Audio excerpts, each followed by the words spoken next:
Olá, tudo bem? Bem-vindo ao nosso espaço virtual voltado para a inteligência aplicada à educação e à evolução. Alunos, dentro do nosso canal tem uma pasta, tá? Por nome de crescimento pessoal.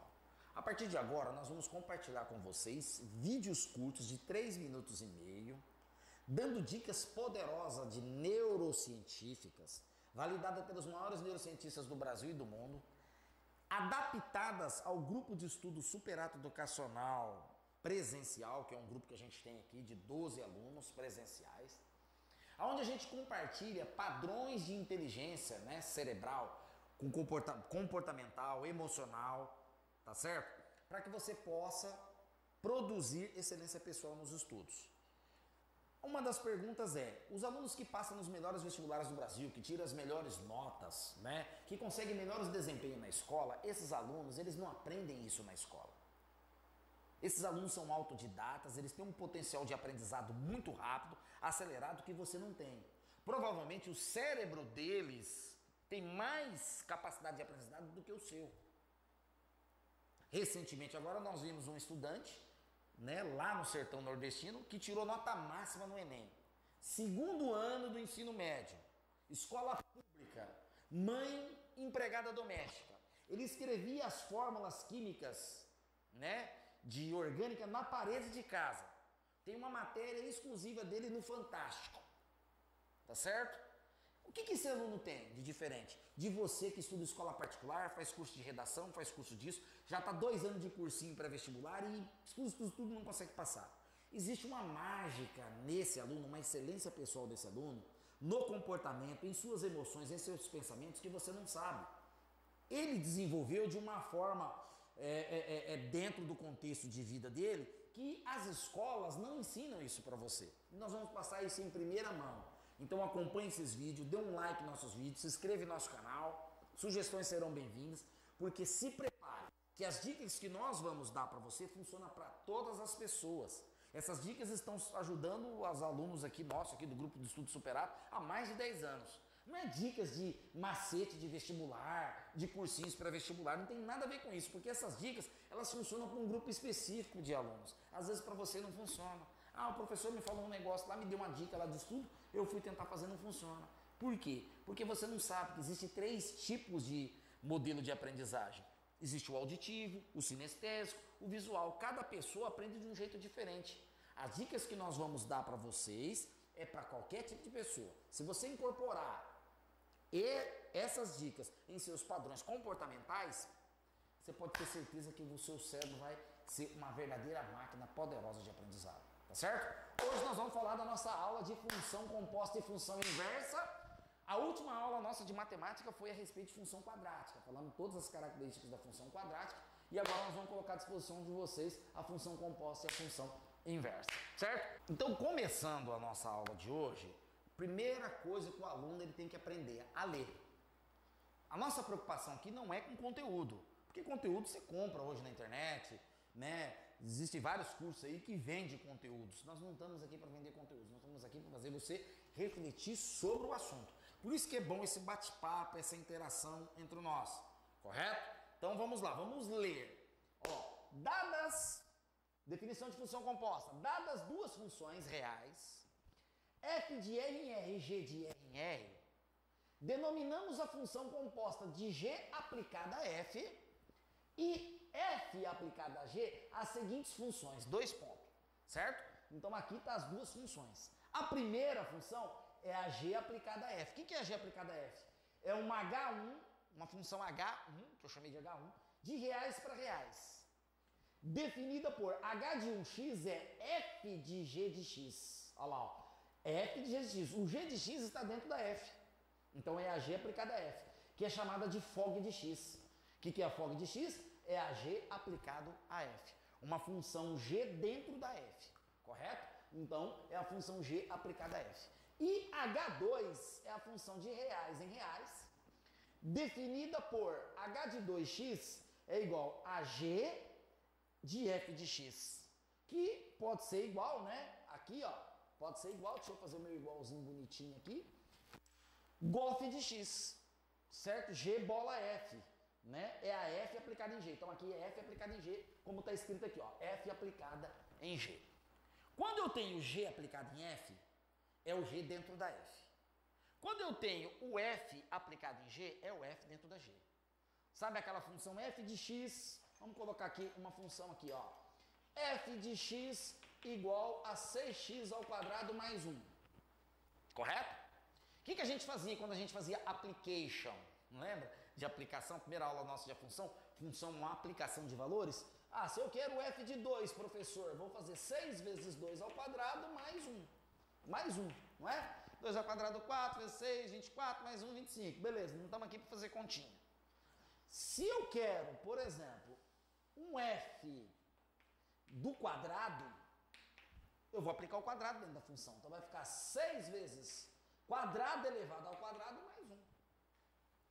Ah, professor, quer dizer que se eu colocar o f da formiga, vamos fazer um absurdo aqui para você entender, o f da formiga vai ser 6 vezes a formiga ao quadrado mais 1? Exatamente. É que quando a gente se trata de f, nós estamos falando de números, né? Aplicação de valores, nós temos uma equação matemática, então formiga não se aplica aqui. Quando nós estamos dizendo que existe uma função que aplica uma função g dentro da outra, eu estou dizendo que o f de g de x nada mais é que 6 vezes o g de x ao quadrado mais 1. Eu estou aplicando a g dentro da f, correto? A mesma coisa vale se eu tiver, por exemplo, né, uma g de x aqui, 3x mais 1, tá? Estou fazendo um rascunho, alunos, só para você entender, tá? Uma g de x, g de x, 3x mais 1, certo? Uma g da f de x vai ficar 3 vezes f de x mais 1. É a f dentro da g. Correto? É a segunda definição aqui, ó. Certo? Então a função funciona como uma aplicação, correto? Eu tenho aplicação da f, da g na f, que eu chamo de fog. Eu tenho aplicação da f em g, que eu chamo de gof. Correto? Vamos ver 2 exemplos aqui básicos. Imagina que eu tenho, tá? Ó, vou colocar como exemplos, tá? Imagina que eu tenho uma f de x igual a x mais 1, e aí eu tenho uma g de x igual a 2x mais menos 5. Vamos colocar um valor negativo aqui. Os alunos têm uma dificuldade com isso do ensino médio que vocês nem sabem, certo? E nós vamos tentar facilitar ao máximo aqui para vocês, correto? F de x é x mais 1. G de x é 2x menos 5. Então, significa que o meu H1 de x, que é essa função, não precisa formalismo, já pode escrever direto, ó.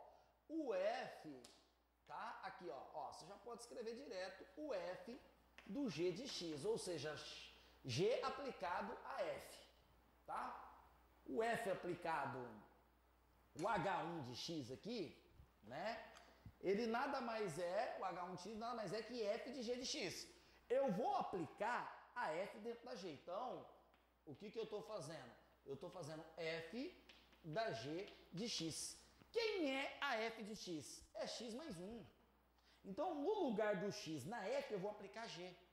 Correto? Então, no lugar de x na f vai entrar g. Então, vai ficar g de x mais 1. Isso implica que meu f do g de x vai ficar igual a quanto? Quanto que é a minha g de x? 2x menos 1. Não é? Então vai ficar 2x menos 1 não, 2x menos 5. Alunos, deixa eu já fazer direto aqui, ó, na igualdade, tá? Senão vai ter pouco espaço. Então vamos escrever aqui, ó. Quem é, aí fica mais fácil até para vocês entenderem. Quem é a minha g? 2x menos 5, tá aqui. Correto? Quem é a minha g? 2x menos 5, mais 1, ó, que é o mais 1 da f aqui. Então eu vou escrever mais 1. Então no final, a minha fog, né? A minha fog, que é o f do g de x, vai ficar 2x menos 5 mais 1 menos 4. Correto? Aqui, ó. Esse é o valor da minha folga de x.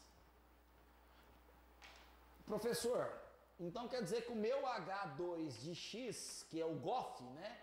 O G do F de x, eu vou aplicar F dentro da G. Sim, né? É a modelo da definição aqui.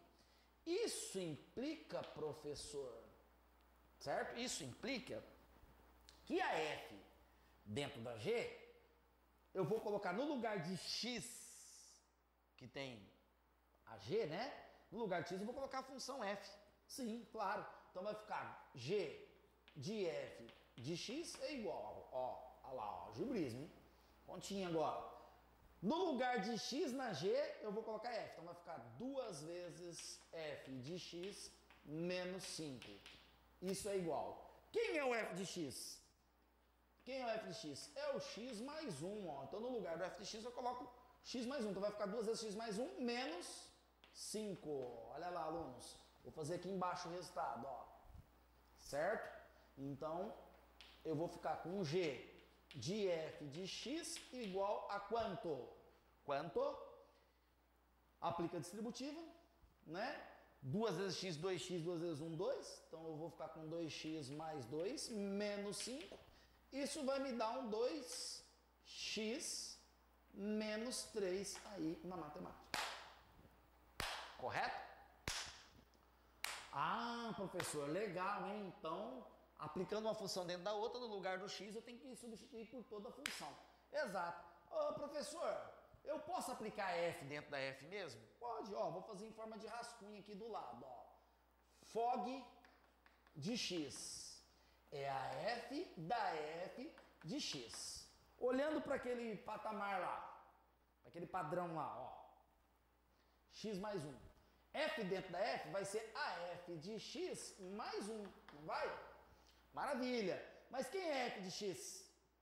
X mais 1. Mais o 1 aqui, ó. Então vai ficar x mais 2, a função composta. A FOF, né? De f, é até um nome engraçado. A FOF de f, ó. Olha lá, ó. No lugar do f de x, x mais 1, x mais 2. Ah, então quer dizer que eu tenho a GOG também de x? Sim. Que nada mais é que a g da g de x. Eu vou aplicar g dentro dela mesmo. Mas quem é g? 2x menos 5? 2 vezes g de 5, de x, perdão, 2 vezes g de x menos 5. Isso vai ficar 2 vezes 2x menos 5 menos 5 aqui, ó. E quanto vai dar, professor, a GOG de x? Estou fazendo em forma de rascunho, mas já dá para vocês visualizar aí. Ó. Aplica a distributiva, né? Continha. 4x menos 10 menos 5. 4x menos 10 menos 5 menos 15. E aí, ó, maravilha. Eu posso aplicar uma função dentro dela mesmo. Tá certo? Correto? Daqui para baixo, alunos, não tem nada a ver lá em cima. Qual é a definição de função inversa? Correto? Entenderam isso? Beleza, maravilha. Agora eu vou fazer a definição de função inversa. A gente vai fazer 3 exercícios básicos, uma de função composta, uma de função inversa, e misturando ambas as funções. Vocês vão ver que maravilha que vai ser. Tá certo? Então vamos para a função inversa? Vamos lá? Como eu disse, a definição é importante. Quando você entende a definição, você fica com um pouco mais facilidade para interpretar os dados aqui, ó.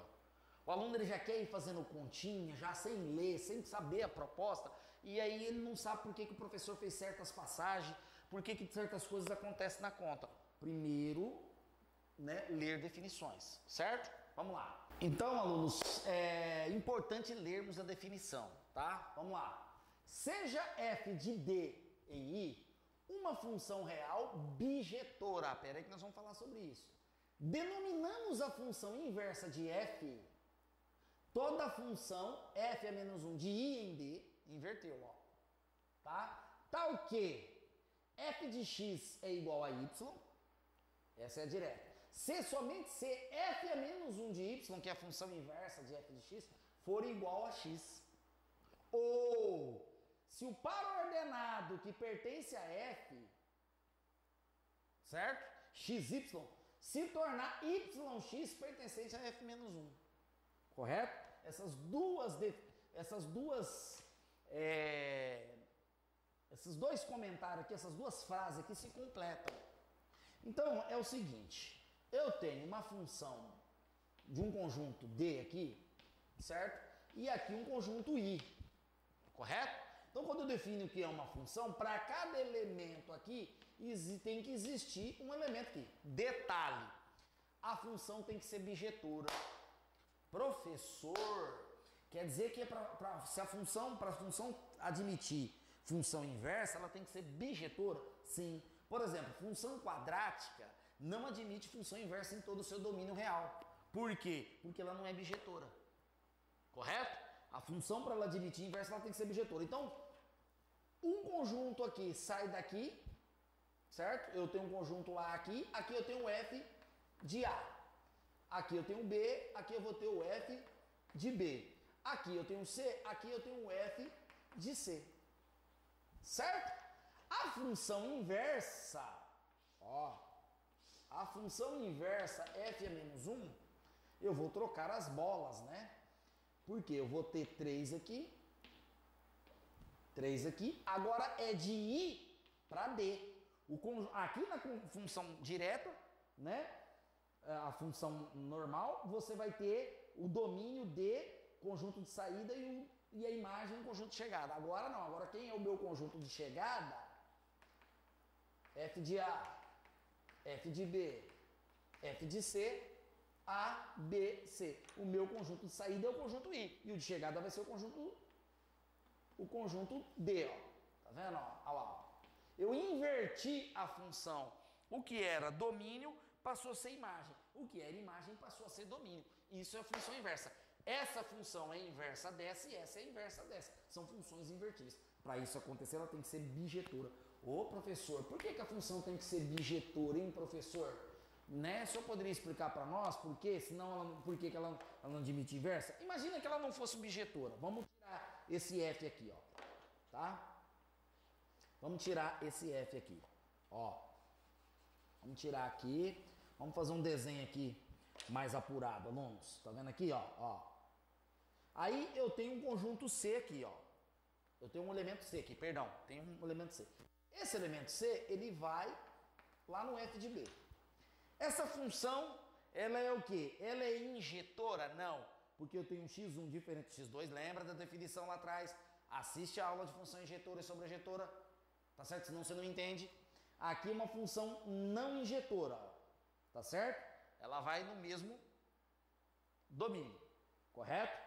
Dois elementos, x1 diferente de x2, vai num f de x1 igual a f de x2. Então não é injetora. Se ela não é injetora, ela não é bi, porque para ser bijetora ela tem que ser injetora e sobrejetora ao mesmo tempo. Mas ela é sobrejetora. Por quê? Porque todo elemento do domínio é igual ao todo elemento do contradomínio, perdão, é igual à imagem. Então todos têm relação. Ela é sobrejetora, mas ela não é bijetora. O que acontece quando eu tenho essa função? Eu vou tirar o f de c aqui, certo? Vou refazer o meu desenho aqui, meu conjuntinho I, certo? O que vai acontecer? Esse elemento aqui, tá? Ele vai ter duas saídas. Quando isso aqui acontece, olha lá, tem duas chegadas. Agora, se eu inverto, ele tem duas saídas. Quando isso aqui acontece? O mesmo elemento com dois na saída. Isso não é função. Qual que é a definição de função? Para cada elemento existe um único elemento. Para cada elemento no conjunto da saída, existe um único elemento na chegada. E aqui eu estou com um elemento na saída indo em dois, alunos. Por isso que é importante ter a definição de função. Por isso que é importante ler a definição e saber o que é uma função. Aí você vai entender que é função composta, que é bijetora, que é injetora, que é quadrática, o que é função logarítmica, certo? Essa é a definição. Então aqui ela deixa de ser função, ela não é mais uma função. Para que nós temos, né, uma função invertível, né, aí entra o caso. Aí nós temos que ter uma função, ó, f de c aqui, né? Uma função bijetora, cada um em um. Porque aí a hora que eu inverter aqui, ó, a hora que eu inverter aqui, né, no meu domínio, a hora que eu inverter, eu vou ter um f de c aqui, ó, que vai me levar no ponto C aqui, um para cada um, olha lá. Eu continuo mantendo a relação de função, tá certo? Entenderam isso? Maravilha, tá? Vou apagar aqui, correto? E o que nós temos que fazer agora? Aprender a inverter a função, correto? E ao mesmo tempo aprender o gráfico da função. Por exemplo, se eu tenho um par ordenado 2 e 3, que pertence a f, certo? Essa função bijetora, sendo bijetora, o 3 e 2 vai pertencer ao f menos 1. Certo? Correto? Vou apagar ali para fazer o gráfico da função inversa para você entender mais ou menos como fica, tá certo? E aí a gente vai ali, a gente vai fazer o gráfico. Mas antes de nós fazermos um gráfico representativo, nós vamos mostrar para você como que inverte uma função, tá? Bom, coloquei um exemplo, tá? Simples, um exemplo simples. F de x é igual a 3x menos 5, né? Uma função bijetora. Por ser uma função afim, a função afim ela é bijetora por natureza, né? Função afim, função logarítmica e função exponencial. Essas três são bijetoras por natureza e automaticamente elas admitem inversa, correto? Ela já vai admitir inversa. Então, como que eu vou invertê-la? Vamos escrever na forma algébrica, escrevendo o f de x igual a y, que é a mesma coisa, tá? É só a notação que é diferente. Para eu inverter, eu tenho que isolar o x daqui, ó, e depois trocar x por y. É um jeito fácil. Então, passa o 5 para lá, o 5 passa mais, né? Tá menos, passa mais. Isso é igual a 3x. O 3 está multiplicando? Passa dividindo. Então, y mais 5 sobre 3. Isso é igual a x. Está aqui, ó. Agora eu troco. O y vem para cá e o x vem para cá. Então, eu fico com y igual a x mais 5 sobre 3. Isso me gera um f a menos 1 de x, a função inversa de x, como sendo x mais 5 sobre 3. Está aqui a função inversa. Ô, Luiz Carlos, facinho, né? Tem umas difíceis aí, professor. Passa umas mais difíceis aí. No exercício a gente vai passar umas mais apimentadas e você vai ver como é que funciona, tá? Por exemplo, eu vou dar um outro exemplo aqui, tá? Vou fazer do outro lado ali com uma função que tenha x ao quadrado, para você não pensar que a função quadrática não pode ser invertida. Ela pode até ser invertida. Entretanto, isso tem que estar definido, no domínio dela que ela é bijetora, correto? Porque em todo domínio real a função quadrática não é bijetora. Mas dependendo de onde você pega no gráfico, você vai pegar uma parte que ela é bijetora. Aí sim, aí tudo bem. Tá certo? Vamos lá? Bom, alunos, eu tenho ali uma função quadrática, certo? Correto? Não repare a minha letra, tá?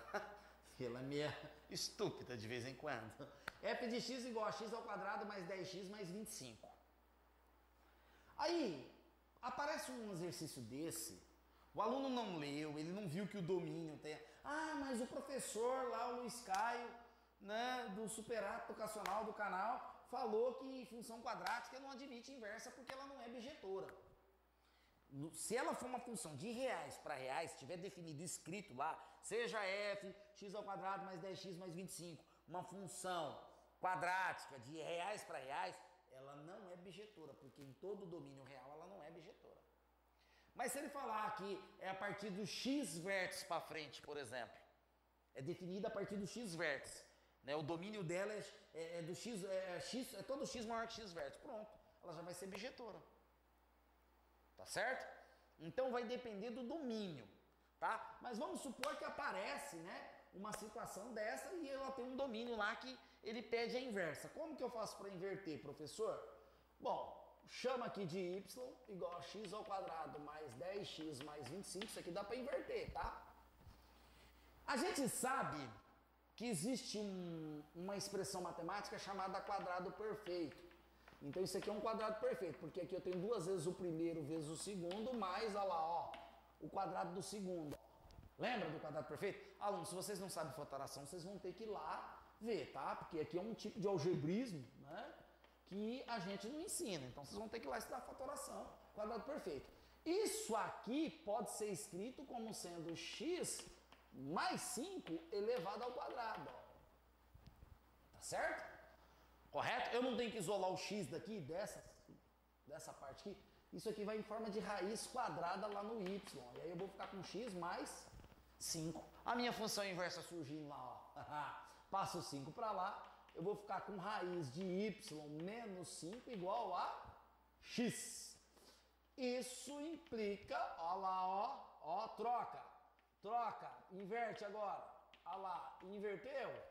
O meu f a menos 1 de x, né? Ó, deixa eu fazer um f bonitinho. Deixa eu fazer um f bonitinho aqui, desculpa, alunos. Ó, meu f a menos 1 de x vai ser igual a raiz de x menos 5. Olha lá a minha função inversa lá. Do x ao quadrado mais 10x mais 25. Então, é possível inverter algebricamente essas funções quadráticas. Agora, ela só vai admitir inversa se ela for bijetora. Para eu saber se uma função quadrática é bijetora, eu tenho que olhar o seu domínio. Se ela for de reais para reais, ela não é invertível, ela não é bijetora. Tá certo? Por isso que é importante ler. Ler os axiomas, ler as definições, ler. Tá certo? Eu vou insistir nisso. E o gráfico de uma função inversa, né? Vamos pegar aqui e fazer um gráfico bem, né, tranquilo aqui, sem uso de materiais de régua, né? Eu vou fazer um gráfico aqui para vocês aqui, x e y, tá? Imagine um ponto aqui, ó, menos 1 e um ponto aqui 1. E aí eu tenho uma curva que faz aproximadamente isso aqui, ó. Essa curva ela sai nesse formato. E eu digo aqui, né, que isso aqui é uma função f. Uma função f de reais para reais, uma função bijetora. Certo? Bijetora. Opa, deixa eu escrever bonitinho para vocês enxergarem. Então, a minha função é bijetora. Agora, vamos fazer o gráfico da função inversa, né? De f. Vou até fazer de uma cor diferente. Alunos, se no x ela pega no menos 1, ó, veja bem, menos 1 para x e 1 para... Opa, perdão, isso, e 1 para y, tá certo? Isso aqui pertence a f, né? Agora, o contrário, ó, vai pertencer a f menos 1. Certo? Isso aqui é um exemplo. No caso aqui, o meu ponto aqui é menos 1 para x e 0 para y. Eu vou ter menos 1 para x e 0 para y. Pertence a f. Então quer dizer que o 0 e menos 1, 0 para x e menos 1 para y, vai pertencer ao f menos 1. Então eu vou ter que ter o menos 1 aqui, ó, no meu gráfico. Correto? E o 1 vai ser o meu x, né? Porque aqui era 0 para x e 1 para y. Pertencia a quem? A f. Trocando e invertendo, 1 para x e 0 para y pertence a quem? Ao f é menos 1, uma função inversa. Então aqui o 1. Essa curva, né, ela tem que fazer, ó, ela não faz uma barriguinha para cá, então aqui no gráfico ela vai fazer uma barriguinha mais ou menos semelhante aqui, ó. Ó, tá vendo, ó? Certo? Aí ela faz uma curvinha aqui e sai assim, ó, que maravilha, ó. Né? Correto? Olha lá. Por quê? Porque tem que haver uma simetria. Essa tem que ser simétrica a essa, oposta a essa. Quando eu traçar o gráfico aqui, ó, uma reta aqui, essa reta, a mesma distância que essa função tem dessa reta aqui no meio, essa função tem dessa. Quem é essa reta? Quem é essa reta? Vou apagar aqui, tá? O exemplo. Essa reta aqui nós podemos chamar de uma função h, né? Essa reta pontilhada. Deixa eu pegar uma régua aqui, ó. Vou pegar um instrumento aqui. Vou traçar uma reta aqui, ó. Tá? Essa reta aqui é a função y igual a x. Certo? função y igual a x. Por que y igual a x? Veja bem, ó, vamos escrever bonitinho para vocês entenderem. A amarela é a minha f de reais para reais bijetora. A verdinha é minha função inversa da f. Então ela é f menos 1, também de reais para reais. A função também é bijetora, tá? Porque se uma função é bijetora, a sua inversa também é, correto? E eu tenho a função y igual a x, que nada mais é f de x, né? F de x igual a y, ó. Igual a x, perdão. Aqui, ó. F de x igual a x. Y igual a x, eu escrevendo assim, né? É uma forma de escrever. F de x igual a x. Quer dizer que quando x é 1, y é 1. Quando x é 2, y é 2. Quando x é 3, y é 3. Está aqui, ó. Correto? Uma coisa que vocês têm que entender. Quando eu faço a função composta da função inversa de f, tá? A função composta de f, da inversa de f, da inversa de f aplicada em f, ou, que é igual, né? A inversa, a função f aplicada na sua inversa, isso tem que dar x, tem que dar essa função aqui, ó. Correto? Se eu pegar isso aqui e aplicar aqui dentro, tem que me dar x. Pode fazer o teste. Não vou fazer o teste. Pega isso aqui, ó, e coloca aqui dentro. No lugar de x ao quadrado, você coloca x menos 5. No lugar do x, raiz de x menos 5, perdão. No lugar de x aqui, você coloca a raiz de x menos 5, monta a equação, você vai chegar no x. Uma função, a composição de uma função com a sua inversa vai me dar sempre o valor x. Se não der o valor x, essas funções não é uma inversa da outra. Tá certo? Maravilha, né? Ficou bonito aqui, perfeito. Se eu fizer a composição da função dentro da sua inversa, também tem que dar x. Então, isso é igual a isso, que é igual a isso. Esse teorema aqui serve de demonstrações de vários problemas matemáticos que nós temos aí no dia a dia aí, né? E a nível superior, quando você vai estudar cálculo, limite, derivada, que você trabalha muito com essas teorias de função, você usa muito esse teorema aqui, tá? Não é assim uma proposta do ensino médio ficar fazendo essas demonstrações, tá? Aqui, só de você saber que isso acontece, já serve de teste. Beleza, alunos? Tranquilo? Entenderam? Deixa eu só falar uma coisa para vocês. Embora a gente não estudou, tá? Não estudamos a função logaritmo. A função f de x é igual a elevado a x. A função inversa da exponencial na base a é o log de x na base a. Uma inversa da outra.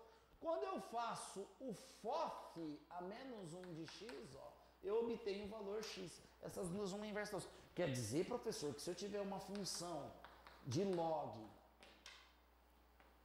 na base 2, professor, de x ao quadrado mais 1, eu já posso escrever direto a função inversa de x como sendo 2 elevado a x ao quadrado mais 1? Sim. Né? C somente C. Essa é a inversa dessa, que é a inversa dessa. E vice-versa. Beleza, alunos?